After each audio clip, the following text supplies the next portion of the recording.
Good morning. This is the Lizbef Diaries Part 2.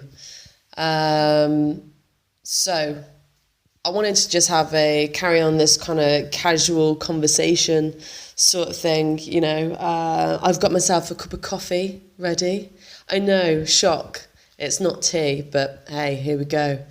There's so much stuff has happened over the past week. It's been absolutely crazy. I've been really busy doing the blogs and I've actually been editing some videos as well.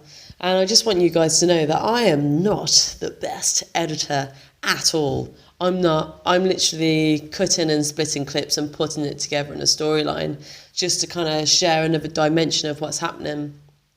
So I really want to tell you about some boat progress, but first I want to share with you what happened last night. Now, I've never really seen myself as a humanitarian, really, and I suppose that's bad. I don't know. I feel like there's so many other people that are better people than me, and I do care about people, but I know there's more I can do. I mean, I live in France, and every person that I've met has taken part in some sort of, charity association at some point, and I've done things, but I don't know. I just feel like people are a lot more kinder to others than me. They're up to date on cultural issues, and whereas for myself, I get really affected and really emotional by it all. So I suppose I'm one of these people that are guilty of staying in my own world a little bit, but this is just me being really honest. However, so Edward, my boyfriend, he works for this homeless association. So he goes out and they have food all together and they give it out. And he decided he wanted to do one on his own last night, just a small group of people. And he was like, "Oh, Elizabeth, will you come and help me?" And I was like, yeah, sure, of course. Yeah, I'll come help you. Loads of these restaurants donated a bunch of food for us. Edward prepared all sandwiches. We've got soup, we've got coffee, we've got sauce on, and we head out. And I don't really know what I was expecting, really. We had a bunch of clothes in the back of the car as well, and we were giving clothes out to people, and then we rock up at this place, and there's like some drunk people around, and I know I felt really emotionally overwhelmed. There was this one guy, and he had this dog, and the dog, to me, appeared, not very well fed and stuff, and it was freezing cold. And the first thing this dog did was jump into the bag of clothes I was holding and just buried itself underneath the jumpers. And I was like, oh my God, this is just absolutely awful, absolutely awful. And we gave the guy some soup and he spoke to us, and he was obviously like drunk and stuff, but he had a nice spirit. I mean, I don't want to ask their life story because, one, I'm English and I won't understand a word they say in French, and two, I don't know, it's not going to make a difference to what I'm doing. There's two sides to every story, and people aren't necessarily going to tell you the full story. It's not going to better anything by me knowing, or maybe that's just really naive of me knowing. I don't know, maybe I am naive, maybe I just don't really want to know, maybe I just want to help them. But this guy, apparently, he's been on the street for the past few years at least. He looks about my age, And this ex-girlfriend came along, and she was screaming and throwing things around, and she was drunk as well, and she was rolling on the floor with a empty bottle of booze. And I just thought, God, I just want to take you guys home, sober you up, give you guys a hot meal, a bath, somewhere warm to sleep, and help you get a job or help you do whatever it needs to do. But of course, maybe that's another naive side to me.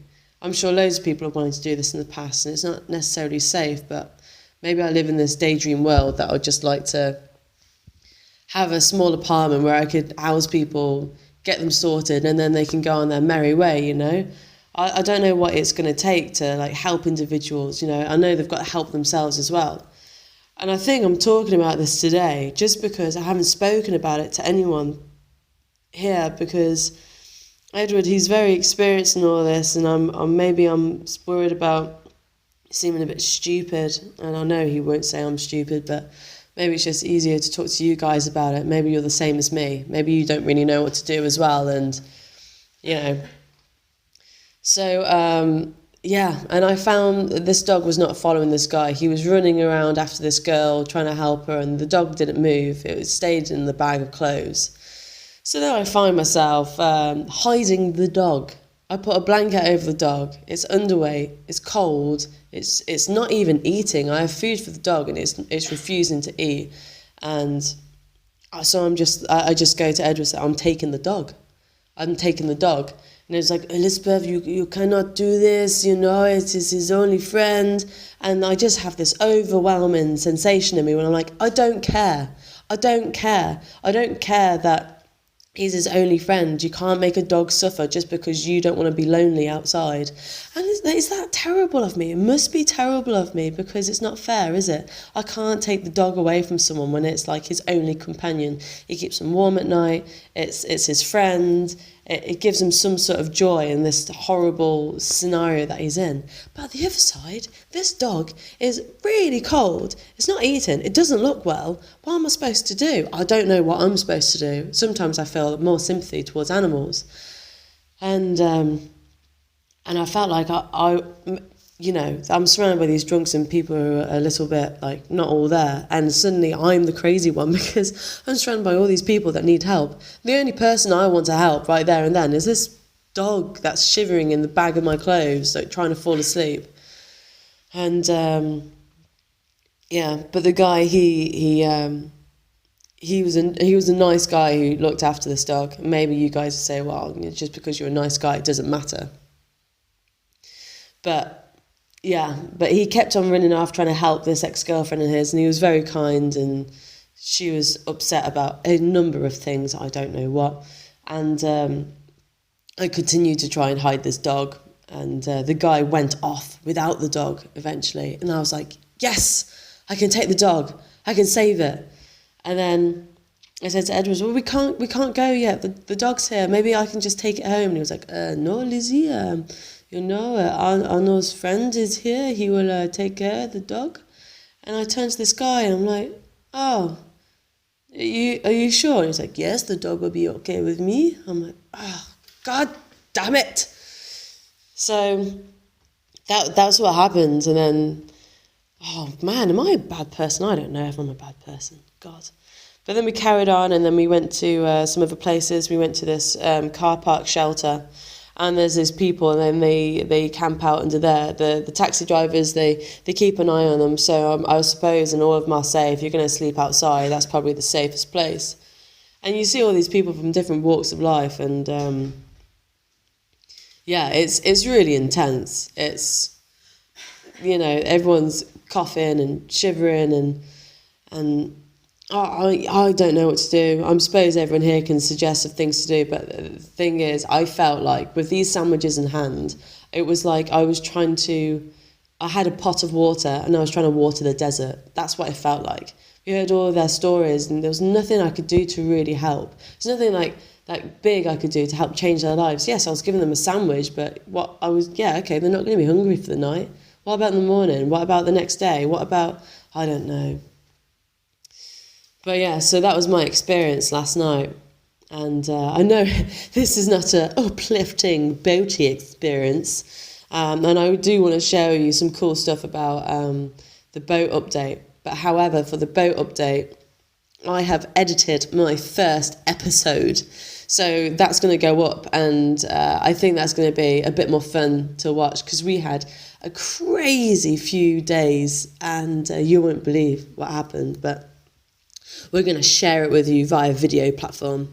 But I'm really enjoying just doing these podcasts just to talk with you. And it's like kind of, we're sitting down with a cup of tea, a cup of coffee, and I can just tell you what's on my mind and what's been happening. But apart from that, you know, I feel pretty good in myself and stuff. I feel really focused about the boat, and I think I do want to go down and do this like a regular thing to go and do the homeless solidarity project with Edward, because he really is like a good person, you know. I sometimes feel like I'm I'm a Disney villain that somehow got hooked up to Prince Charming, and he still hasn't realised yet that I'm like the Wicked Witch of the West. But all you can do is try, I suppose. That's all you can do. So whether it's about, if you're walking down the streets and you make some sandwiches and you pass them out, or a bottle of water or a packet of biscuits, it does make a difference.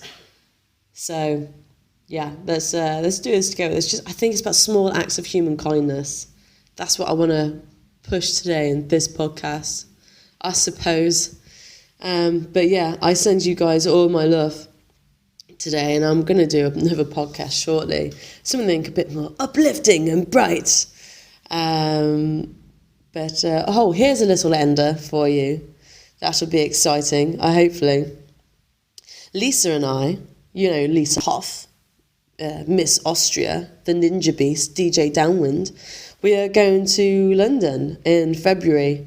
Dallas got invited to a fashion show in London by the guy who's organising it. He's a big fan of Dallas, and of course we said yes, it's going to be really cool. He's supporting a load of people in the industry that wouldn't ordinarily be represented. It's all about supporting people following their dreams, and I'm all about that. So we're going to go down to London, and we're going to have a really good time, and I'm really excited about it as well. But you can, if you're in the London area and you want to hang out and go for a drink, then just contact me. It'll be really fun. And if you can't get down to London, then me and Lisa are going to do like a live feed, so you can have like a shot of rum with us via the power of the internet. So if you're down, we're going to be in London from the 14th of February the 13th of February till the 20th. We're going to be there for a week. And it's going to be awesome. So send you guys all of my love on this beautiful Friday. Happy Delos Friday, by the way. And I wish you many joyous cups of tea on today. Much love. Goodbye.